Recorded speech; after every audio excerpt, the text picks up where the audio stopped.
او دا قرباني دی امت باندې چې فرض کړی شوی دا په یو مخصوص چې څاروو کې فرض کړی شوی دا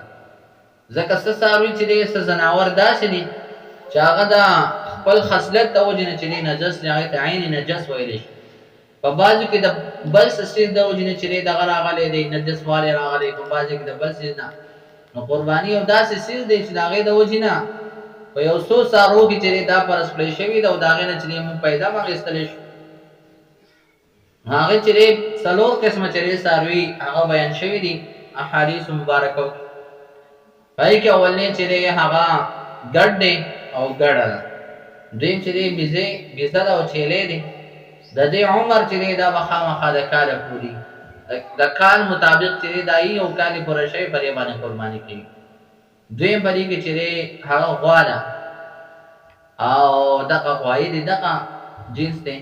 نو د دغې دپاره چې دی 15 کاله دا 2 کاله شرط دی چې 2 کاله به یې خامخا پوره شوي چې 2 کاله د دې پوره د دغه نه چې دی قرباني کېږي او بل چې دی هغه اوښ دی نو د اوښ دپاره چې دی 15 کاله شرط دی نو په بعضو څاروو کې چې دی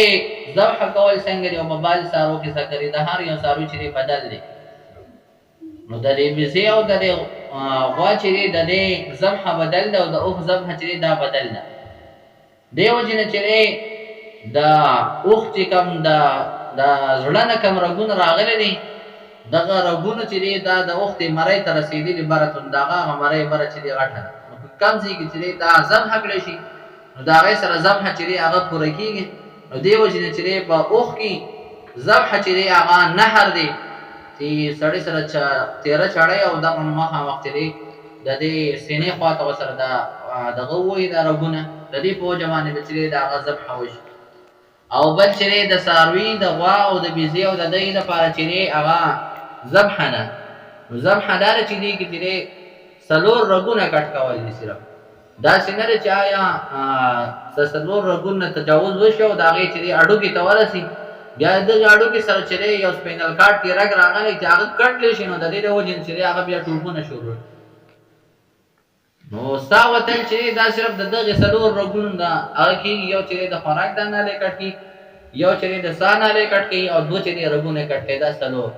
چې دغه پوره شي د دغې نه وجې نه چې دی د هغې ساه مکمل چې دی وتلی شي نو دې وجې نه الله جل جلاله چې دی د دې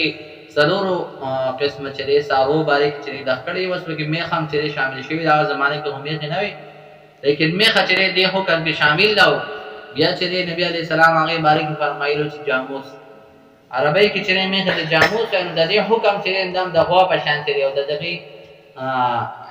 غوایه په شان د دې حکم دی نو 15 قسمه چې دی دا څاروي دا د مسلمانانو دپاره چې دی ذبحې دپاره حلال کړی شوي دی چې په دې کې به دا قرباني کوي بیا د ګډ باره کې راځي چې آیا ګډ کې چې دی 6 میاشتې هم نبي علیه السلام ښوولي دي چې آیا 6 میاشتو ګډي نو هغې باندې هم کېږي لیکن د هغې دپاره شرط او دغه دا دی چې د کال ګډان دا یو داسې ریوړ کړي او دغه د 6 میاشتو ګډي او هغه چې دی د دې سره روان شي دا پته پکې نه لګي چې دا د 6 میاشتو نو صرف دا یو شرط چې دی په دې باندې دی چې په دغه څاروي باندې به چې دی په دغې ګډ باندې قرباني کېږي 6 میاشتو نور چې دی په بل کې داسې استثنا نه ده شوي او داسې ځان له حکم نه دی راغلی چاہے په غوا کې په دغه میخه کې په اوښ کې دغه چې دی ځان له جنس نه دی دغ شوی چاہے د دې کې په 6 میاشتو د دې کې کموالی نشته بلکې چې په 2 کالو کې چې دی یو ورځ هم کمی په هغې باندې قرباني نه کېږي 15 کالو کې یو ورځ هم کمی په هغې باندې قرباني نه کېږي او دغه شان چې دی په کال کې د بیزې او د دغې ګډ او د ګډې چې دی یو ورځ هم کمی په هغې باندې قرباني نه کېږي نو دا چې دی 15 قسمه چې دی څاروي الله جل جلاله بیان په دې کې ډېر لوی خصوصیت پروت دی چې دی ولې بیان کړه ځکه بعضې څیزونه داسې دي چې آیا هغه د عین د خپل دغه د وجې نه نجس دي نو مونږ چې سپي ته وګورو او د خنزیر ته وګورو دا عین نجس څیزونه دي ځکه خنزیر کې یو غټ خصلت دا دی چې آیا د خپله ګندګي په خپله خوري لوی غټ خصوصیت په دې کې دا دی که کچرې مونږ د دغې انګریزانو د هغو فارمونه وګورو نو د هغې دپاره چې دی یو خاص ځګې مقرر کړی شوی او هغه چې خپله ګندګي په خپله وکړي هغه هم خوري نو دومره نجس دی چې اصل خپله ګندګي په خپله خوري او سپي باره کې راځي چې دا هم چې دی عین نجس څیز دی دې وجې نه چې دی د دې دواړو نه چې دی ډېر غټه منع راغلي او بعضې چې نور څومره چې دی ځناور دي هغه چې دی د څه خصلت د وجې نه چې دی هغه حرام کړی شوي دي دا غي د وجنه په دغه کې قرباني نه کی الله جل جلاله دغه سيزونو د 15 قسم زناورو چې هغه وحیم چې حلال کړی دي او قرباني چې په دې کې چې جاری کړی دا هغه چې نه کړی یو څو احکامات په دې باره کې بیانو چې په کم کم سارو باندې چې هغه قرباني نه کیږي او کم کم سارو باندې چې قرباني کیږي او پای کې یو څو قسم دغه داسې دي چې په هغه باندې قرباني نه کیږي نو هغه کې یو څو عیبونه دي هغه عیبونه د وجنه چې په لښتو 15 قسم سارو کې هم قرباني نه کیږي پای کې اولنې هغه ساروي دي چې هغه خکری ماتي او چې خکری ماتي پای کې به قرباني نه کیږي او د خپل چې خپل میاد دی او خپل چې حساب دي چې څومره ماتي څومره باندې کچېره د ښکار چې د نیمه حصے نه سیوا ماته نو په دې باندې قرباني نه کی بل دا چې راځي چې آیا د ښکار باندې یو د پاسه چې یو قصوړه لګېدلې کدا قصوړه ته وتی خیر دی او نور صحیح نه پای باندې قرباني کی بل قسم کې دا راځي چې آیا د ښکار مکمل دی خو دی او د دې د زخم چې دا دغه دماغ ته رسیدلی نو دغه زناور په دغه چې سارو باندې قرباني نه کی ځکه شامی کې چې هغه فرمایي چې وجه بالجماع هي التي لا قرن لها خلقه او یو داسې ساروی چې هغه خلقتن او پیدایشن دغه خکری چې یو قسمه مکمل نه لګا مو چې دا سایوال ساروینو دا دوه مشه دي خکری نه نو په دغه باندې قرباني نه کیږي ځکه چې دا خکری د سره شته نه کیم نو ډېر کچي باندې به دا خلکو نه مونږ دا ورېدل چې آیا دې سایوال ساروله د اخر چې په ډوبالي باندې کټکی چې دا راونه هیڅ دا به ورسته چې ورانه کې او دقیقي نو دا غیر لپاره بیا ځان له حکم دی چې آیا دې ولي کټ کړی دي نو دی وجه نه چې بعض ساروي داسې چې راو خلقتن د غراونه کې چې کړی په هغه باندې چې قرباني کوي او دغه مې ته وی چې آیا هغه کار چې هغه زخمی شوی او دا غي زخم چې دماغ ته رسیدلې نه یو چې شامی کې فرمایي چې وکذا العظماء التي هي ذهب بعض قرنها بالكسر او غيره چای د دې دا کم دغه چې د اخر د قصوړی دا رسته سره لګیدل یا کټلې شوی او د دې د زخم چې هغه دماغ ته رسیدي وان بلغ الكسر الى المخ لم يجوز کچره د دې د زخم دغه ته رسیدل بیا په دې باندې قرباني نه کی او دا چې موږ دا مسله واره د لین چې ځان خبر چای دا اخر چې دا موږ چې قرباني کی ګورو چای د اخر څومره دی د دې زخم څنګه دی دغه بارے دیم چې آیا یوم ارتداوی چې خلقتن داغه ښکری نه نو هغه چې بیل اجماع دا خبره ثابت ده چې پای باندې چې قرباني کیږي وسره د کم سالو غوګونه کټلې شوی غوګونه کټي نو دای باره کې راځي چې آیا دا غوګونه بسنګ کټي یو چې دې باندې غو کټي بل پلانو باندې کټي نو حساب دای لپاره لګول پکار دي چې آیا کچې دا غوګونه چې دا نیمه نسوا کټلې شي نو بیا هغه باندې قرباني نه کیږي او کله نیمه نسوا نو بیا هم نه کیږي ومقطوع الاذن اكثر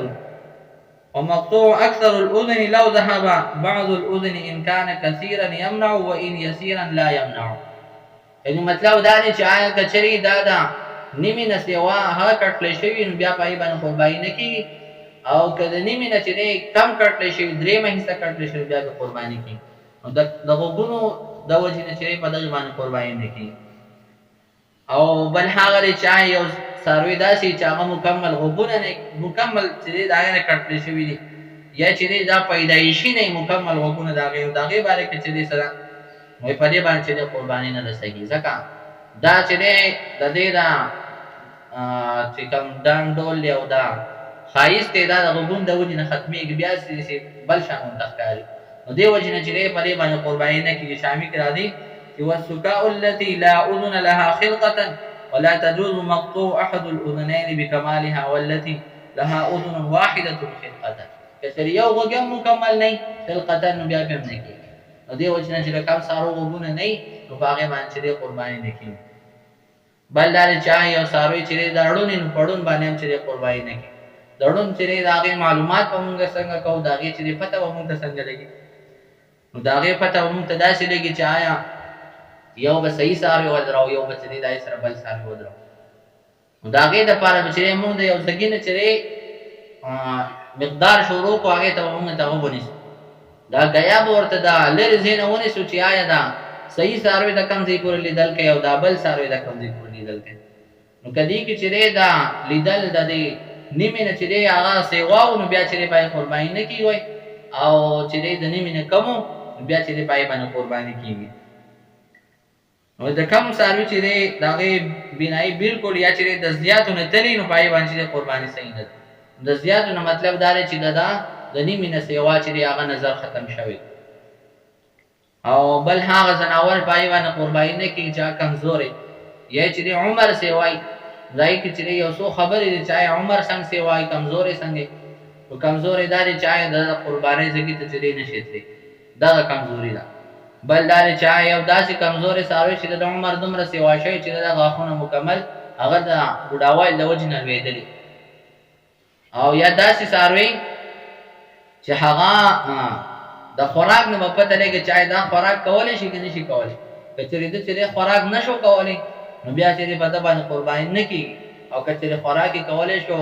یو څلور غاښونه پاتې او بیا چې به قرباني کیږي نو په کمزوري ساروي باندې چې هم قرباني نه کیږي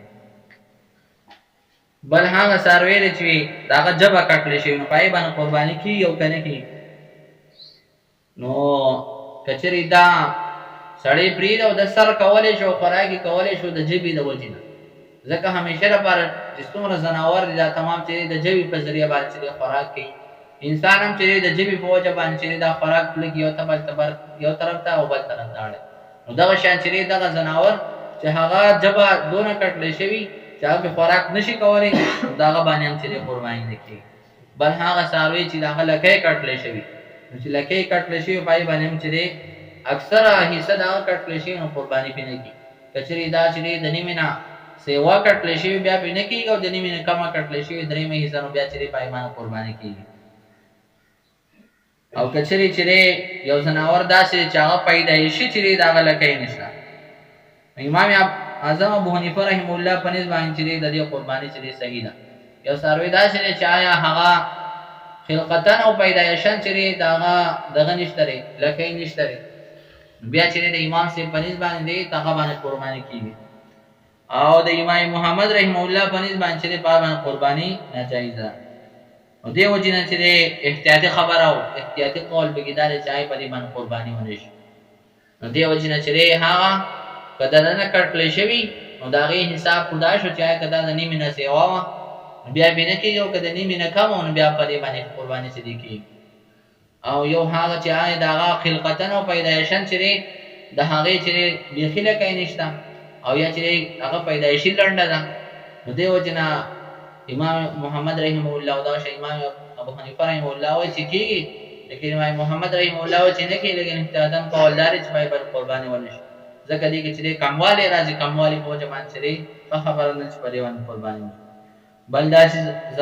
ساروي چې هغه ګوړي او ګوړوالي داسي چې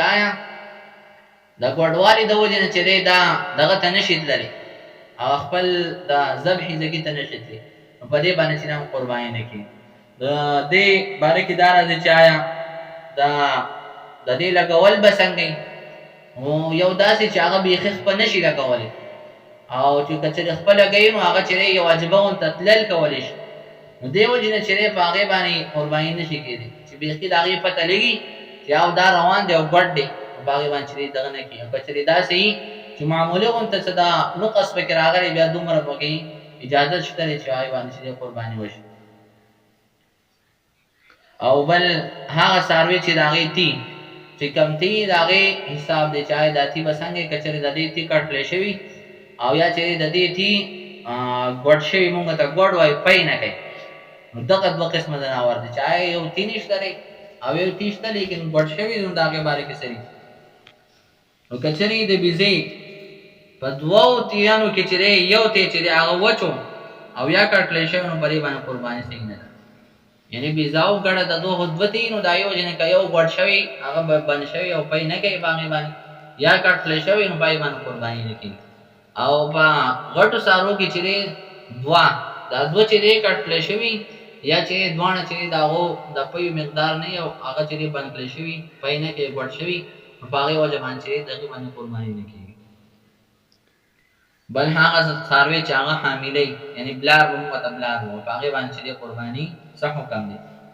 نو نو کچری دا ساروی چې په دې باندې قرباني کول چې دا مکروه دي ان چې په دې دغه قرباني وشي نو دا مکروه ده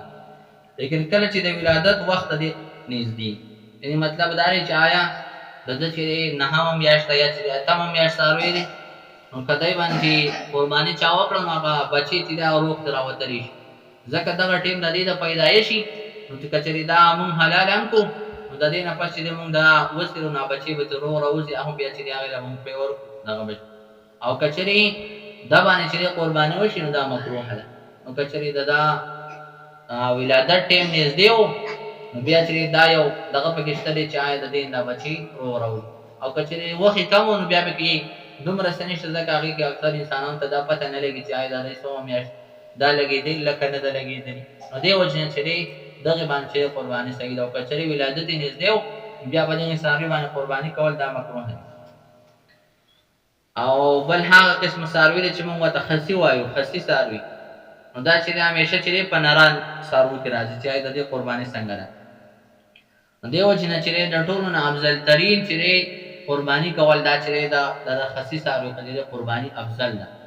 او دې وجه چې د چې کوم غوخه د ټول نه چې طاقتور غوخه ده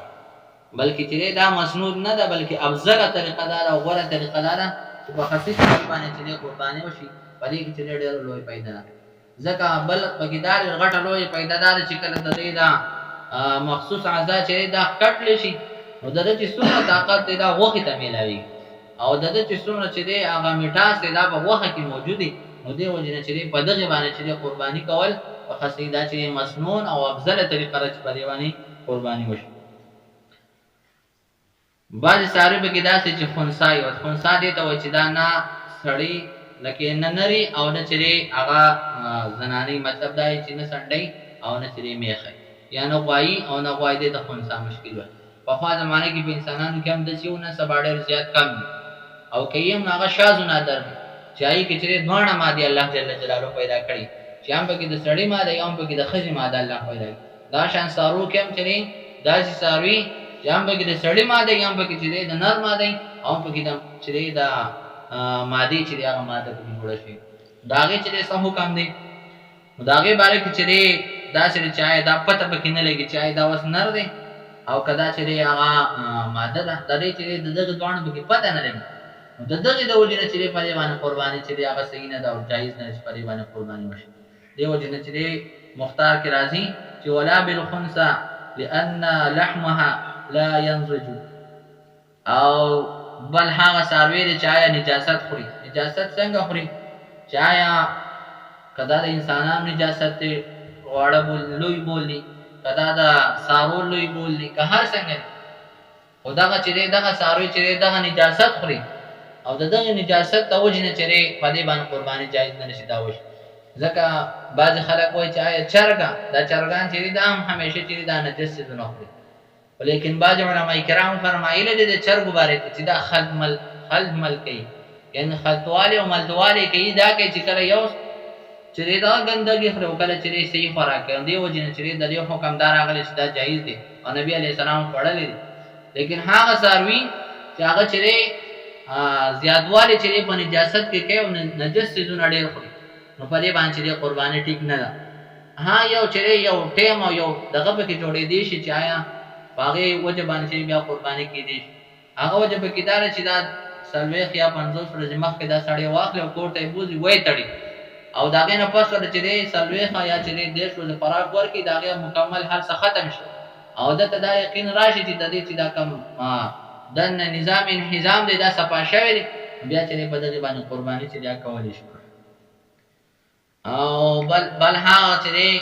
ساروی چې هغه سړی د قرباني د پاره واخلي او داغه نه پس چې بای کې عیب پیدا شي داغه لپاره سړي نو کچري دا چا واغستو عیبدار عیب پکې راغلی نو دغه کس ته بکتلی شي کچري دا کس چې دا مالدار او د چې صاحب استطاعت او استطاعت چې دا رسیدلو او نصاب دا مالکونو چې دا غستې شو بهم ساري په کار دا چې دا بهم ساري چې دا واخلي لازم د پد باندې چې دا بهم ساري واخ او کچري غریب او عیبدار ساروي چې دغه پد باندې چې بهم ساري اغستل چې دا لازم نه دي چې دا واخ نو بل مسله دا شول چې آیا یو څاروی چا واخیست او د هغې نه پس پکې عیب راغی نو که چېرې مالدار او استطاعت یې لرلو نو دا به چېرې دویم څاروي اخیستلی شي او که غریب و نو دویم څاروي به لازم نه دي چې دا واخلي او که چېرې یو څاروی داسې چې هغه مونږ چېرې ذبحه کولو ځایګي ته بوتلو او هغه ځای ته ورسېدو بیا د قربانۍ په وخت کې پای کې عیب راغلی یعنې دا چې اول صحیح او بیا چې د قربانۍ د راټولو په ټیم کې یا چې د قربانۍ په دې ځای کې دغه وخت کې پای کې څه عیب راغلی نو په دې کې چې شرعاً څه حرج نشته په دې باندې قرباني کولی شي نو دا وجه ده چې آیا دغه څاروي دا خو د رالوېدو د وجې نه هم چې دی په دې کې عیب راتلی شي دا مونږ راوارتو او یا چې دا د راټولو د وجې نه خپه ماته شي یا چې چجې ماته شي دغه شي دا خو د دغه وجې نه چې آیا دا مونږ راوارته او دا مونږ چې ذبحه کړو نو دې وجې نه په دې کې چې دی څه حرج نشته نو دا یو څو قسم مسایل مونږ بیان کړل چې آیا دې کې مونږ چې دی دا وګورو چې کم څاروي چې د وضحې لپاره اخیستل دي څومره چې مسله بیان شول چې آیا د خنثی هغه څاروي چې دا موږ ته دا پته نه وه چې خنثی څه ته وایي او خنثی څاروي څه ته وایي نو د دې نه موږ ته دا پته ولګېد چې داسې څاروي چې آیا دا چې نه نري او نه چې هغه ماده نو داسې پکې هم چې کتل پکار چې آیا موږ ته داسې پته ولګي ځکه داسې انسانانو کې هم داسې خلک